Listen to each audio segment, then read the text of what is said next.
Hello friends, Sundarban editor টি এর পক্ষ থেকে আপনাদের সবাইকে আন্তরিক শুভেচ্ছা ও আমার সশ্রদ্ধ প্রণাম জানাই। আজ আমরা আরেকটি নতুন এপিসোড আপনাদের সামনে তুলে ধরতে চলেছি। আজকের পর্বটি যদি আপনাদের বিন্দুমাত্র ভালো লেগে থাকে তাহলে লাইক শেয়ার করতে ভুলবেন না, এবং যারা নতুন দেখছেন তারা অবশ্যই সাবস্ক্রাইব করে আমাদের পাশে থাকবেন।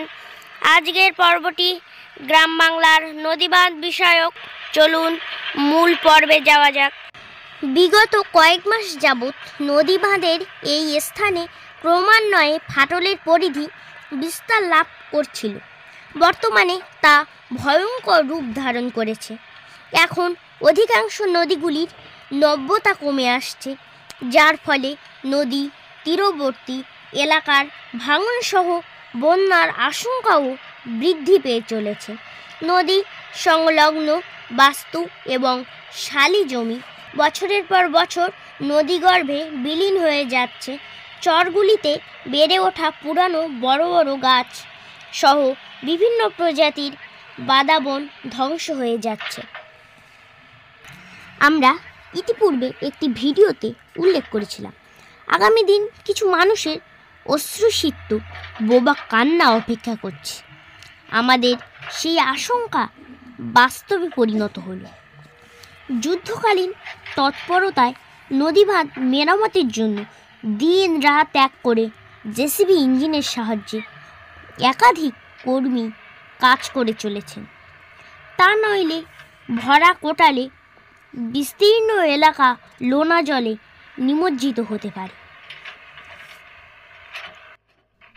বিগত কয়েকটি বেদনাদায়ক স্মৃতি, যেমন আয়লা, আমফান, এগুলির কথা মাথায় রেখে প্রশাসন প্রায় যুদ্ধকালীন তৎপরতায় দিন রাত এক করে নদীবাঁধ সংরক্ষণে ব্রতী হয়েছে।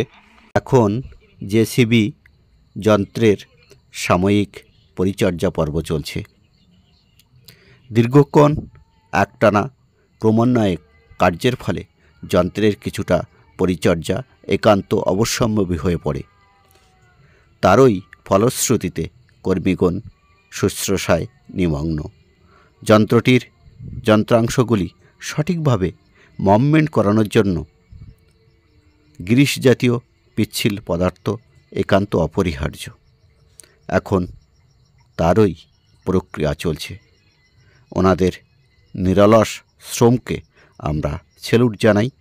বিগত কয়েকদিন যাবৎ ওনাদের ঐকান্তিক প্রচেষ্টায় প্রায় অসাধ্যকেই করায়ত্ত করেছেন। কারণ নদী ভাঙনের গতি প্রকৃতি ছিল প্রায় একেবারেই নাগালের বাইরে। অন্যদিকে পূর্ণিমায় ভয়াবহ কোটাল শুরু হতে চলেছিল। এই চ্যালেঞ্জকে সামনে রেখে জেসিবি কর্মীরা এই মহারণে ব্রতী হয়েছিলেন। আসুন আমরা সেই কর্মযজ্ঞের কিছু তথ্যাদি শেয়ার করতে চলেছি। দেখছেন ল্যান্ডলর্ডদের চোখে মুখে হতাশার প্রতিচ্ছবি। ইতস্তত বিক্ষিপ্তভাবে তাঁরা যেন ঘোরাঘুরি করছেন, যেন সুস্থির হয়ে তাঁরা কর্মস্থলে অবস্থান করতে পারছেন না। এক অব্যক্ত বেদনা তাঁদের হৃদয়কে ভারাক্রান্ত করে রেখেছে। বাহ্যিক দহন ক্রিয়া আমরা প্রত্যক্ষ করতে পারি, কিন্তু অন্তরের দহন একমাত্র অন্তর দিয়েই অনুভব করা সম্ভব। তাই তাদের অব্যক্ত প্রচ্ছন্ন অভিব্যক্তির প্রতিফলনগুলি আমি আমার ক্যামেরায় অনুভব করতে পারছি। পূর্বাকার অভিজ্ঞতা তাদের তাড়া করে চলেছে। ইতিপূর্বেও তাদের অভিজ্ঞতার ঝুলিতে একই প্রতিচ্ছবিতে ঠাসা। তাই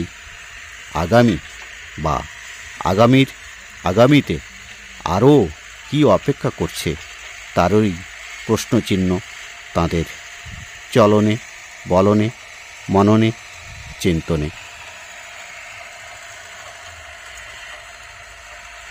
জেসিবি এর আওয়াজটাও আজ তাদের কাছে এক হৃদয় বিদারক ঘটনা। এই যন্ত্রের আওয়াজ যেন তাদের হৃদয়যন্ত্রকে স্তব্ধ করে দেয়। বহিরাগতদের সামান্য উপস্থিতি এবং হাস্যালাপ তাদের নিকট তিক্ততার উপকরণ।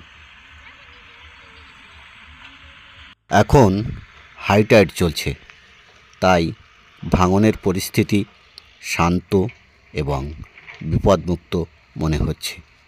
এই বাঁধের পুনর্নির্মাণ প্রক্রিয়া চলছে।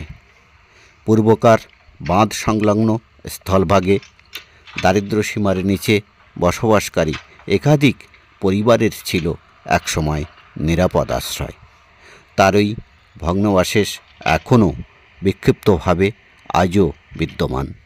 পরিত্যক্ত ব্যবহার্য সামগ্রী মাটির সঙ্গে এখন মাটি হতে চলেছে। উত্তর প্রজন্মের কাছে এটা একটি শুধুই অলিখিত ইতিহাস হয়ে বেঁচে থাকবে শ্রুতির পাতায়।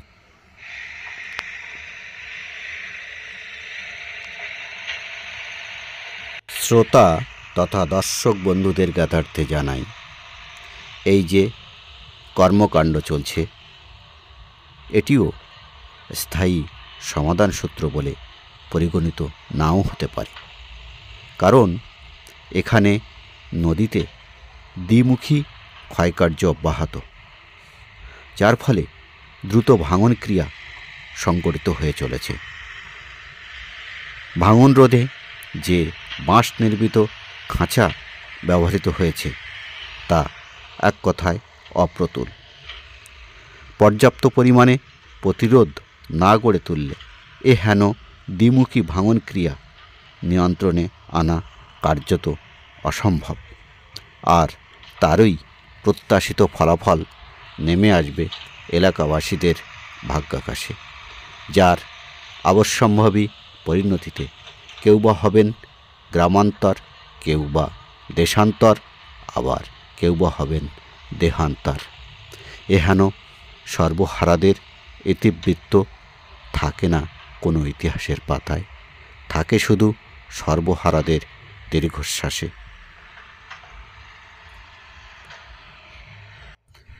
সুন্দরবন আজ মহাসংকটে। একদিকে নদীগুলি খুব দ্রুততার সঙ্গে তার নব্যতা হারাচ্ছে, অপরদিকে তারই অবশ্যম্ভাবী ভয়াবহ পরিণতিতে স্থলভাগের হ্রাস পেয়ে চলেছে। অমাবস্যা বা পূর্ণিমার ভরা কটালে সমুদ্রের অতিরিক্ত জল উপকূলীয় নদীগুলি প্লাবিত হয়ে লোকালয়গুলিতে বন্যার সঞ্চার করে চলেছে ক্রমান্বয়ে। উপকূলের বহু বাসিন্দারা আজ প্রাণ রক্ষার স্বার্থে উপকূল ছেড়ে শহরগামী অথবা জেলান্তর হতে বাধ্য হচ্ছেন। এই সংকট মোচনের জন্য সুন্দরবনের এই ধ্বংসকারী বিবিধের প্রতি নজরদারি এবং যথোপযুক্ত ব্যবস্থাদি গ্রহণ করা আশু কর্তব্য। এছাড়া সুন্দরবনবাসীদের প্রকৃত বিজ্ঞান শিক্ষা সহ মৌলিক অধিকারগুলি অর্জন করার সক্ষমতা অর্জন করতে হবে। দেখছেন এখন লো টাইড চলছে। ভাঙনের গতি প্রকৃতি দেখে এটা সহজেই অনুমেয় যে আগামী দিনে এই ভাঙন আমাদের পুনর্বার কি বার্তা দিতে চলেছে।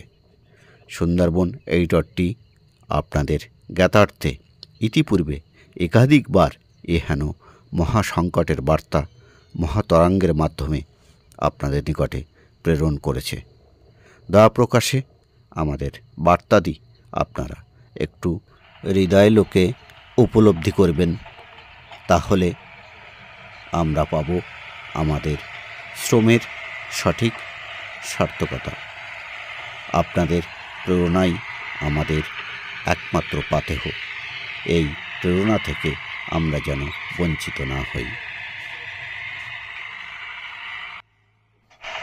তাহলে আজকের পর্বটা এখানেই শেষ করতে চলেছি। আর আপনারা যারা এই পর্বটি দেখছেন তারা ঈশ্বরের কাছে প্রার্থনা করবেন যাতে এখানকার অধিবাসীরা নিশ্চিন্তে বসবাস করতে পারে এবং ভাঙনের হাত থেকে রক্ষা পেতে পারে। আবারও আরেকটি নতুন কোনো এপিসোড নিয়ে আপনাদের সামনে হাজির হব। ততক্ষণ আপনারা ভালো থাকুন, অন্যকে ভালো রাখুন, এই প্রত্যাশা নিয়ে আজকের পর্বটি এখানেই শেষ করছি। আজকের পর্বটি যদি আপনাদের ভালো লেগে থাকে তাহলে লাইক, শেয়ার এবং সাবস্ক্রাইব করতে ভুলবেন না। নমস্কার।